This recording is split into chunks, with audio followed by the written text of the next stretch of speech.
What's going on, guys? Billy here, and although I've already featured and flown the Skydio 2 here on my channel in a couple of different videos, the drone primarily did all of the work for me as we were looking a lot at the autonomous flight and the different tracking features that this drone has. But today we finally get to take manual control of this drone and fly it on our own because I finally got the Skydio 2 remote controller. Now, if this design looks familiar to you, it's because Skydio is borrowing Parrot's tech from their Anafi, so I guess there is some sort of licensing agreement in place. These two remotes are basically a one-to-one replica of each other, but Skydio decided to close up that USB-A port on the back, so I guess they want everything to run through that USB-C port. This is kind of a shame though, because with the Anafi's remote, we could charge and fly at the same time. Now we don't have that luxury if the remote is close to dying or fully dead. Now look, I don't hate the build. In fact, there are some really great design elements here, like the fact that the remote automatically turns on and off when the remote opens and closes. I also really like these paddle designs on the back to control the gimbal because it makes it easier to make precise movements with the wheel.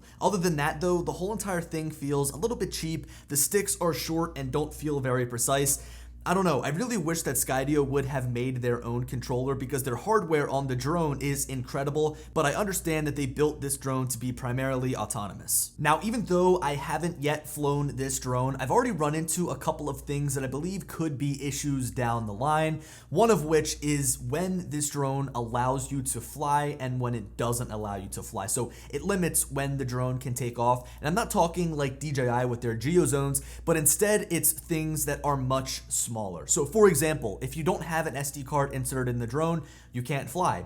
If you don't have enough clearance around you, you can't fly. And also if it's too dark, the drone won't fly. With any other drone, these are the types of errors that you don't get. It'll tell you that you don't have an SD card, but it'll still let you fly. It'll tell you if there's an obstacle in the way, or it'll tell you if the obstacle avoidance is disabled, but it will still let you fly. And those errors I don't think should matter as long as I have manual control of the Skydio 2 of the drone with the remote controller. Now, for those wondering, the pairing process really couldn't be easier. Using the included USB-C cable, all we have to do is plug the remote into the drone and it will pair in under 5 seconds. You'll know it's paired when the LED turns this solid blue color. And speaking of that included USB-C cable, Skydio also includes a Lightning to USB-C cable, both of which are short enough to plug into whatever mobile device that you're using, and you won't have a ton of slack hanging from the remote.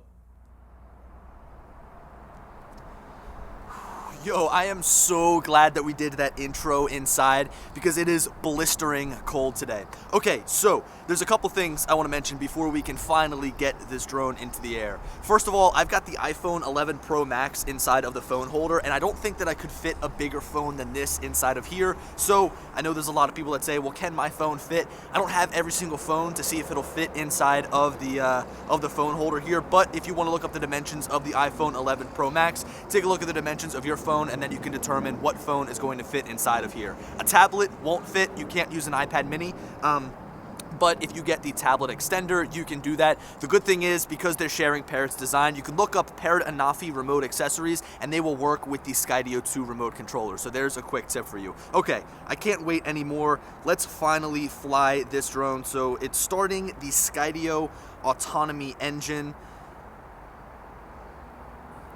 We will take off, so we'll hold on the screen to take off. We've got auto record turned on, so it'll start recording.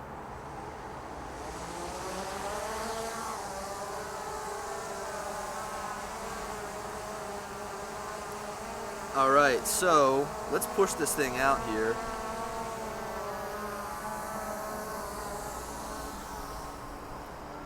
Here's the one big gripe. There is absolutely no telemetry. Right now, I've got the throttle pushed all the way forward. It's really not flying all that fast. I'm gonna spin it around back towards us here. I remember talking with Ken Dono, and he said there was like a boost button. So on the back, if we hold this back button, let's see, we're pushing the drone all the way forward. If we hold the boost button, whoa, yeah. The drone flies a lot faster. Okay, so in order to fly at the maximum speed, you have to hold down the back left button. So I'm pushing it full throttle now down the river. And you know what? It's got some really good transmission quality, especially for running this Wi-Fi. I know the Parrot Anafi isn't the best. It's kind of running off of Parrot's remote controller. let's see if we can get to this further bridge down here. I can say the drone handles great. It's really picking up some good speed. I wish I could tell what the actual speed of the drone is.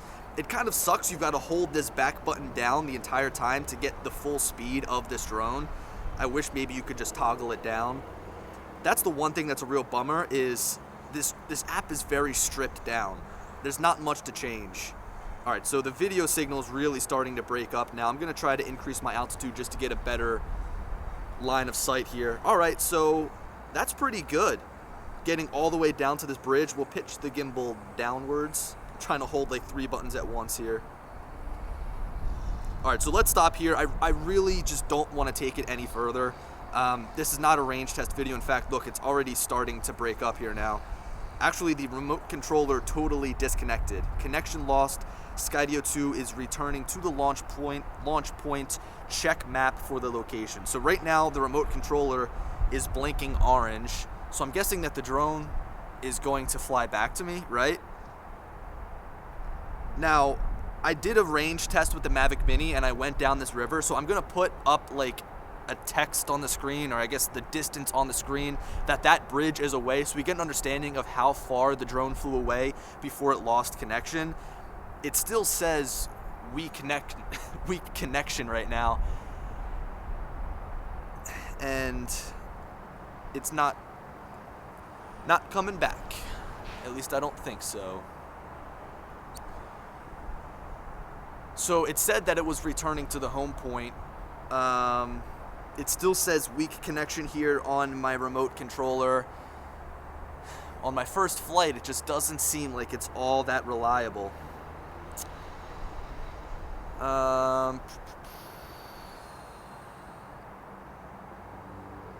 Holding the return to home button here.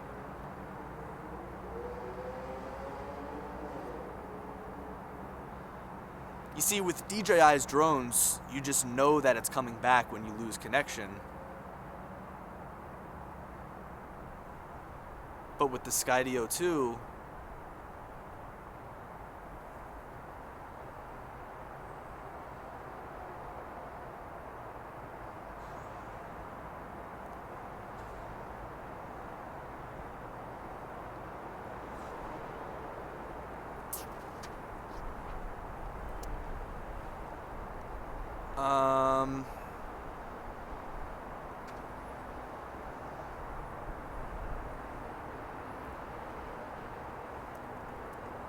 see, that's a big issue.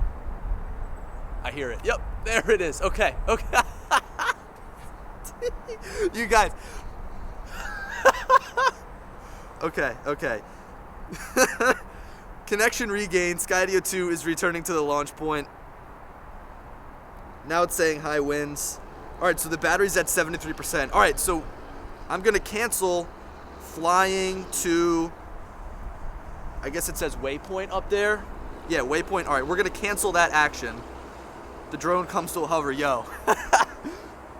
I was freaking out. Okay, so the drone's right above us. Let's head back down to that bridge, not the far bridge. I'm gonna pitch the gimbal upwards here, head down to the bridge. We're gonna engage that boost, start to fly faster here. The drone really does take off. And you know what I really wanna do, because the sun is just hitting that hill to my left perfectly. I'm going to point the drone to the left here, pitch the gimbal upwards, and just fly down the river. This is gonna give us a really good sense of what the footage looks like. I can't get the best sense looking through this live view right now just because it's obviously coming through at a lower quality. But this is shooting right now in 4K at 60 frames per second. I think that the wind is blowing down river, so I'm flying into the river right now. Yeah, it's saying high winds. I've also got that boost mode engaged. Let's push the drone upwards, increase our altitude here. It really looks great here on the screen, so I can only imagine what it's going to look like. Here's the biggest thing, is like I would try to pitch the gimbal downwards now, but I'm using too many fingers. Like I hate having to push down that boost button because I'm kind of in the way of wanting to pitch the gimbal downwards. So that's obviously a pretty big issue. There is another question I have here. So with the Paradanafi, right? you have like the zoom function through the drone, so the camera actually zooms in and out digitally, and you have a dedicated zoom wheel here. So let's get this drone a little bit closer to us and check out what that zoom wheel does, because we have two of these little paddles on the back. So the drone is right above us right now. We've got it sitting here, and let's try and push the paddle downward.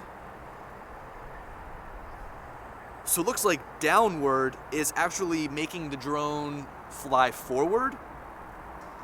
And then if we push the paddle upwards, it's making the drone fly backwards. That's pretty interesting. I guess maybe we can try to use that. So let's see. Let's try flying the drone forwards here using that, pushing the boost button down, flying up, and pitching the gimbal downwards.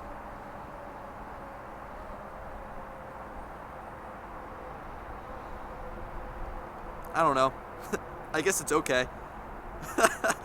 I didn't expect it to do that, but let's bring this drone a little bit closer here.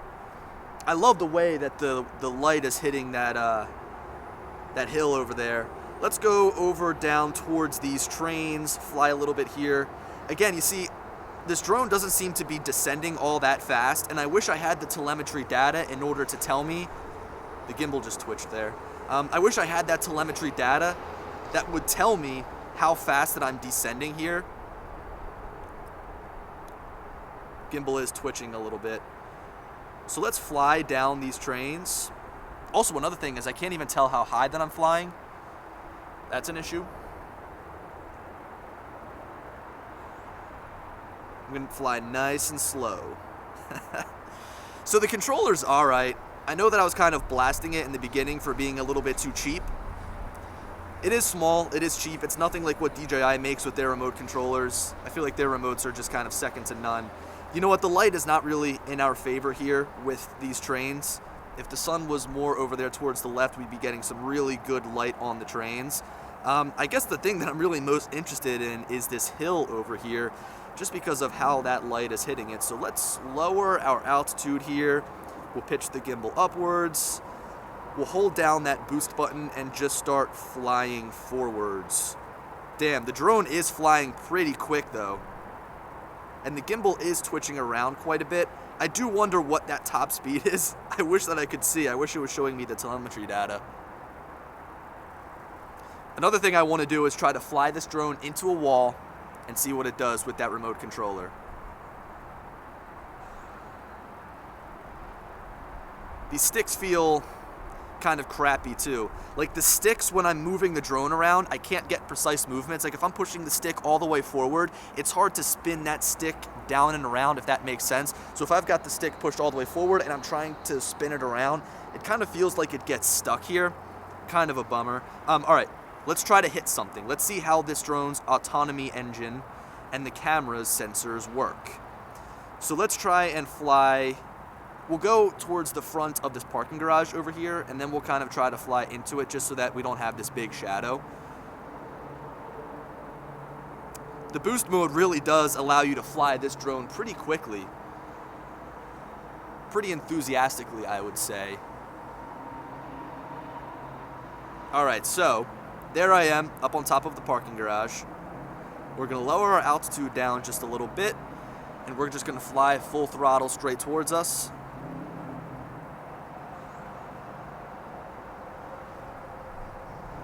The drone totally came to a stop. I'm pushing all the way forward. It's picking up a car, if you guys can see on that screenshot. It totally came to a stop. I was pushing the drone all the way forward.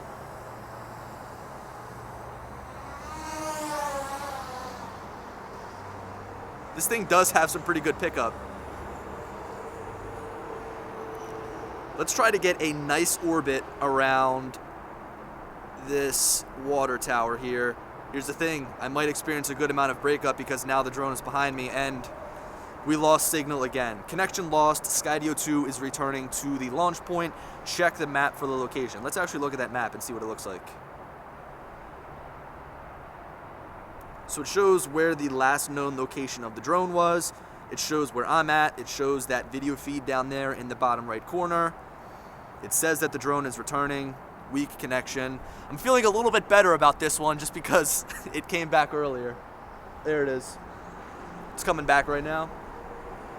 Connection regained. It looks like the drone like flew backwards towards me. That's pretty interesting. All right, let's cancel that. We are now at 33%. Let's try to drain the rest of this battery here, get a little bit more flight in with it. We'll fly down the river. It's not the best flying experience that I've had. I think that flying it autonomously is more fun. It is kind of cool being able to fly around and also knowing that you're not going to crash into anything because the drone is really good at not hitting obstacles. 30%. You know, I don't really know what I was expecting in terms of like the image transmission performance. I mean, the Mavic Mini was great. I got almost 2 miles out of that. Again, I don't know how far that furthest bridge is. I did tell you guys with the little text insert that I put up on screen. So that seems to be like the distance that I could get out of the Skydio in terms of like an urban environment here with a lot of interference.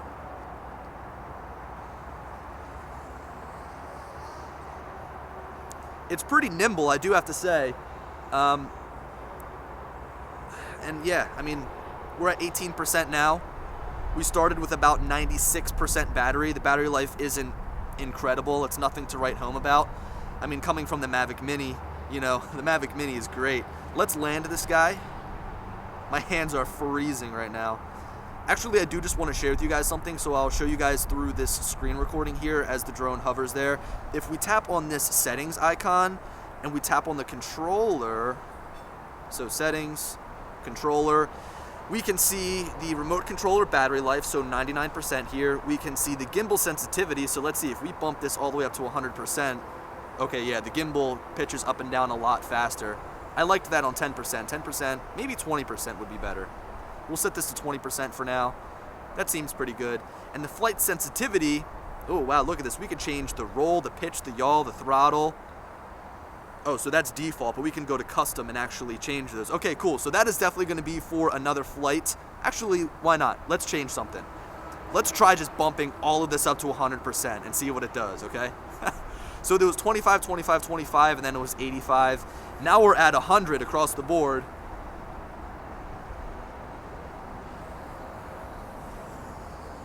So now without having to hold down the boost, the drone is actually flying pretty fast. Let's hold down that boost button and see if we're getting any faster speed. Not really. Okay, yeah. Now the drone is just all over the place. I'm definitely gonna have to find those settings and tweak them a little bit, but that's cool. Now it's giving me a low battery warning. Okay, landing in 55 seconds. All right, let's get this drone back here. Those settings will be tweaked another day. Let's bring this bad boy down.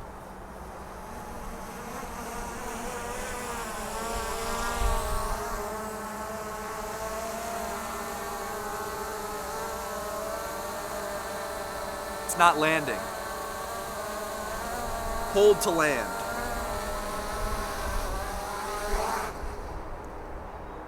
All right, so it seems like you've got to actually hold the on-screen button in order to land the drone. That's a little bit annoying. I kind of wish if you just pulled the throttle downward, it would just land here. Okay, guys, so that wraps up my first flight here with the Skydio. I feel like I might have some sort of frostbite on my fingers. Thought I heard another drone behind me. So look, it wasn't a horrible experience. I think that it doesn't fly like a DJI drone. It feels very solid, but I think that the main issue is coming from the build of the controller. It's just not my favorite.